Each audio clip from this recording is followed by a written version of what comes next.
Halo semuanya, selamat datang di channel ini. Pada kesempatan kali ini, saya akan menceritakan sebuah film yang berjudul Squid Game. Film ini bercerita tentang permainan bertahan hidup dengan hadiah uang 45,6 miliar won untuk siapapun yang bisa bertahan sampai akhir permainan. Terdapat 456 peserta yang datang dari berbagai daerah di Korea, dan masing-masing orang memiliki hutang yang cukup banyak. Oleh sebab itu, dalam permainan ini, mereka rela melakukan apa saja agar bisa mendapatkan hadiahnya. Sebelum kita masuk ke alur ceritanya, jangan lupa untuk like, comment, subscribe, dan nyalakan lonceng notifikasinya ya. Oke, tanpa berlama-lama lagi, langsung kita masuk ke alur ceritanya. Di awal film diperlihatkan seorang pria bernama Gi-hun. Ia adalah seorang pengangguran yang menjadi beban bagi ibunya yang sudah tua. Karena hal itu jugalah istrinya meninggalkannya dan menikah dengan laki-laki lain. Dan hak asuh anak sematawayangnya juga jatuh kepada istrinya yang sekarang sudah hidup bahagia bersama keluarga barunya. Hari ini adalah hari ulang tahun anaknya. Ia berniat memberikan sebuah kado untuk anak sematawayangnya itu. Hingga ia nekat mencuri ATM milik ibunya untuk dilipat gandakan dalam sebuah perjudian. Beruntungnya ia berhasil memenangkan perjudian itu dan mendapatkan uang yang cukup banyak.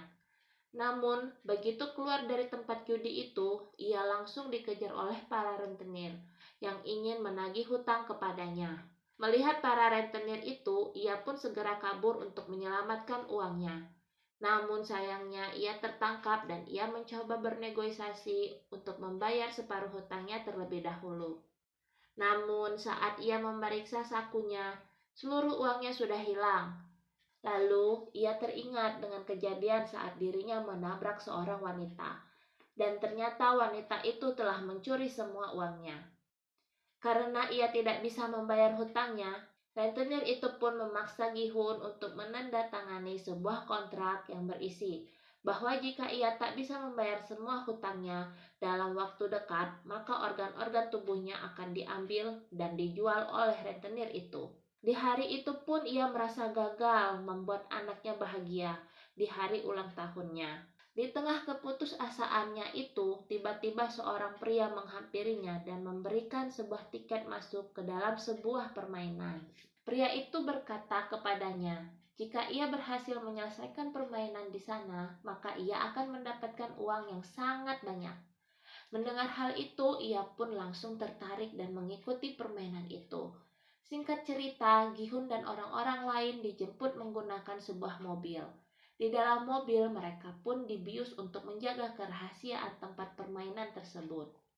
Selain itu, semua barang bawaan mereka juga disita dan akan dikembalikan saat mereka pulang. Ketika tersadar, Gi-hun sudah berada di sebuah ruangan besar bersama 456 peserta lainnya. Tempat permainan itu dikelola oleh seseorang yang bertopeng hitam dengan seluruh karyawannya yang menggunakan pakaian merah. Di sana Gi-hun bertemu dengan beberapa orang, di antaranya ada seorang teman masa kecilnya bernama Sang-woo, kakek tua bernama Il-nam, seorang pekerja asing bernama Ali, seorang gangster bernama Dok-soo, seorang wanita bernama Miryong, dan seorang wanita yang dulu mencuri uangnya bernama Sai-byok. Ketika Gi-hun melihatnya, ia langsung sangat marah dan berniat untuk balas dendam. Namun belum sempat membalaskan dendamnya, datanglah beberapa karyawan dari tempat permainan itu lalu menjelaskan kepada mereka bahwa selama di sana mereka akan memainkan 6 permainan. Adapun beberapa aturan yang harus disetujui oleh para peserta sebelum memulai permainan, yaitu peserta tidak boleh berhenti di tengah permainan. Peserta yang menolak bermain akan langsung dieliminasi. Dan yang terakhir, permainan akan dihentikan jika mayoritas dari peserta menyetujuinya.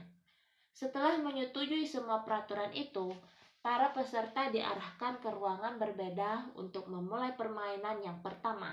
Permainan pertama yang akan mereka mainkan adalah lampu merah, lampu hijau. Terdapat sebuah robot raksasa di ujung ruangan yang akan bertugas sebagai penjaga.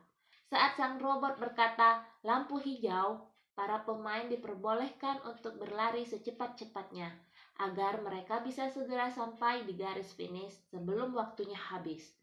Namun saat robot itu berkata lampu merah, maka para pemain tidak boleh bergerak sama sekali. Jika robot itu mengetahuinya, maka mereka akan langsung dieliminasi. Eliminasi di sini adalah mereka akan ditembak hingga tewas.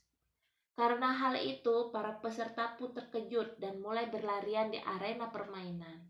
Sayangnya, tindakan itu malah membuat mereka semua mati sia-sia. Gihun dan beberapa pemain yang masih tersisa terpaksa harus terus menyelesaikan permainan. Mereka harus tetap berkonsentrasi agar bisa segera sampai di garis finish dengan selamat. Mereka yang sudah melewati garis finish sebelum waktu habis akan dinyatakan lolos dari permainan pertama dan berhak melanjutkan ke permainan selanjutnya. Gihun yang tertinggal mencoba untuk berlari secepatnya di detik-detik terakhir. Namun sayangnya ketika tinggal beberapa langkah lagi ia hampir terjatuh. Beruntungnya Ali yang berada di belakangnya berhasil menahannya sehingga ia bisa selamat dan sampai ke garis finish. Sedangkan mereka yang masih belum sampai karena kehabisan waktu langsung ditembaki hingga tewas. Setelah menyelesaikan permainan pertama, para peserta pun kembali dikumpulkan di kamar mereka. Dari 456 peserta, kini hanya tersisa 201 peserta saja. Para peserta yang masih tersisa sangat ketakutan karena kejadian di permainan pertama, sehingga mereka pun sepakat untuk menyudahi semua itu dengan melakukan voting. Sebelum melakukan voting, para karyawan di sana mengingatkan kembali kepada mereka bahwa kini hadiah yang terkumpul sudah mencapai lebih dari 25 miliar. Hal itu diakumulasikan dengan jumlah para peserta yang telah gugur. Dan jika mereka memilih untuk berhenti dari permainan ini, maka mereka akan dipulangkan tanpa membawa uang sepeser pun. Hal itu tentu membuat mereka menjadi galau. Namun, pada akhirnya dengan selisih satu suara saja, mereka pun sepakat untuk menyudahi permainan tersebut. Setelah kesepakatan itu, para peserta pun akhirnya dipulangkan kembali ke daerah mereka masing-masing. Keesokan harinya, Gihun memutuskan untuk pergi ke kantor polisi dan melaporkan kejadian yang telah ia alami. Ia pun menceritakan semua kejadiannya sejak awal mereka dibawa sampai kembali dipulangkan. Gihun pun memberikan tiket permainan yang sebelumnya ia dapatkan dari pria misterius. Di sana terdapat sebuah nomor telepon yang bisa dihubungi. Namun ketika polisi itu mencoba menelepon nomor itu, yang mengangkat teleponnya malah seorang wanita biasa. Hal itu pun membuat polisi marah kepada Gihun dan menganggapnya main-main. Tak lama kemudian seorang polisi bernama Junho baru saja tiba di kantor polisi tersebut dan ia pun melihat tiket permainan yang tertinggal di sana. Ia kemudian meminta identitas Gihun pada para polisi di sana. Ia merasakan ada yang janggal dari tiket permainan tersebut, karena ia juga memiliki tiket yang sama persis dengan milik Gihun. Tiket itu milik kakaknya yang sudah lama menghilang. Ia pun merasa bahwa kakaknya pasti ada di tempat permainan tersebut. Di tempat lain, Gihun yang pulang ke rumahnya tidak menemukan ibunya di sana. Ternyata ibunya saat ini sedang dirawat di rumah sakit karena menderita penyakit diabetes. Dan dokter menyarankan kepadanya untuk segera melakukan operasi. Namun, sang ibu memilih untuk kembali ke rumah karena tidak sanggup membayar biaya pengobatan di rumah sakit. Hal itu pun membuat Gihun sedih dan kecewa pada dirinya sendiri. Ia bahkan nekat meminjam uang kepada mantan istrinya demi bisa membayar biaya pengobatan ibunya. Namun, yang ia dapatkan malah hinaan dari suami baru mantan istrinya. Hal itu pun tentu membuat Gihun marah dan langsung menghajar pria itu.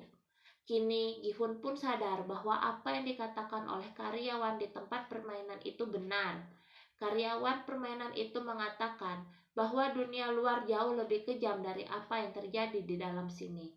Mereka akan tetap dikejar hutang dan mati di tangan rentenir. Kejadian itu pun membuat Gihun dan yang lainnya tertarik untuk masuk lagi ke dalam arena permainan. Pada malam harinya, Mereka semua pun menunggu mobil yang menjemput mereka, seperti pertama kali ikut serta. Namun kini mereka lebih mempersiapkan diri karena sudah tahu apa yang akan terjadi pada diri mereka. Di sisi lain, Junho ternyata diam-diam mengikuti agar ia bisa masuk ke dalam arena permainan untuk mencari kakaknya yang hilang. Ia pun membunuh seorang karyawan dan mengambil kostumnya agar ia bisa menyamar tanpa diketahui oleh siapapun. Para peserta pun kembali dikumpulkan dalam sebuah ruangan besar. Namun tak disangka beberapa dari mereka kali ini datang dengan membawa sebuah senjata kecil yang mereka perlukan. Dari 201 peserta, kini tersisa hanya 187 peserta yang memutuskan untuk ikut serta kembali. Pada malam harinya, Saibyok yang membawa pisau kecil pergi ke toilet dan mencoba menyusup lewat ventilasi. Dengan bantuan Miryong, ia pun berhasil masuk ke dalam ventilasi dan melihat apa yang terjadi di ruangan lainnya. Di sana ia melihat para karyawan itu sedang membuat permen, namun ia tak tahu apa yang akan dilakukan dengan semua permen tersebut. Keesokan harinya, para peserta pun bersiap dan dikumpulkan untuk memainkan permainan yang kedua. Sebelum memulai permainan, Sang Wu bertanya kepada Saibyok tentang apa yang ia lihat kemarin malam. Ia pun mengatakan bahwa ia melihat para karyawan membuat permen. Setelah mendengar hal itu, Sang Wu pun langsung teringat akan permainan masa kecilnya di mana ada permen yang dalamnya terdapat macam-macam bentuk yang berbeda-beda. Tugas mereka adalah mengikis permen tersebut sesuai dengan bentuknya. Itulah sebabnya ia mengambil bentuk segitiga di mana itu adalah bentuk yang paling mudah. Namun sayangnya, Sang Wu tidak memberitahu teman-temannya tentang hal itu dan malah membiarkan mereka memilih bentuk-bentuk yang sulit. Seperti Gihun yang mengambil bentuk payung, dan kakek Ilnam mengambil bentuk bintang. Peserta memiliki waktu 10 menit untuk menyelesaikan permainan kali ini. Bagi peserta yang gagal membuat bentuk yang sesuai, maka mereka akan langsung ditembak. Hal itu pun membuat para peserta yang lain panik dan semakin ketakutan. Peserta yang mengambil bentuk mudah satu persatu mulai berhasil menyelesaikan misi dengan selamat. Dalam proses permainan itu pun, Junho mulai dicurigai oleh karyawan lain karena ia terlihat kebingungan dan seperti tidak mengetahui tugasnya. Di menit-menit terakhir, Gihun pun mendapatkan ide agar ia bisa menyelesaikan permainan itu dengan cepat. Saat itu, ia melihat bahwa permen mereka telah memiliki pola, sehingga ia memutuskan untuk menjilatnya sampai bisa dipisahkan dari polanya tersebut. Para peserta yang melihatnya langsung mengikutinya, sehingga mereka pun berhasil menyelesaikan permainannya dengan selamat. Namun, ada seorang peserta yang gagal mencoba melawan seorang karyawan di sana. Oleh sebab itu, karyawan yang lain pun langsung menembak para peserta yang gagal agar mereka tidak memiliki kesempatan untuk melawan. Namun ada salah satu peserta gagal yang menodongkan senjata ke arah karyawan di sana dan memintanya untuk melepaskan topengnya. Namun begitu ia melepaskan topengnya, karyawan itu pun langsung ditembak oleh penyelenggara permainan. Hal itu terjadi karena semua karyawan di sana telah memiliki perjanjian bahwa mereka dilarang membuka topeng atau identitas mereka di dalam area permainan, kecuali di saat mereka berada di dalam kamar dan sendirian. Semua itu dilakukan untuk menjaga semua kerahasiaan dari permainan tersebut. Dan part 1 pun selesai. Jika kalian penasaran dengan kelanjutannya, jangan lupa untuk subscribe ya, agar tidak ketinggalan video selanjutnya.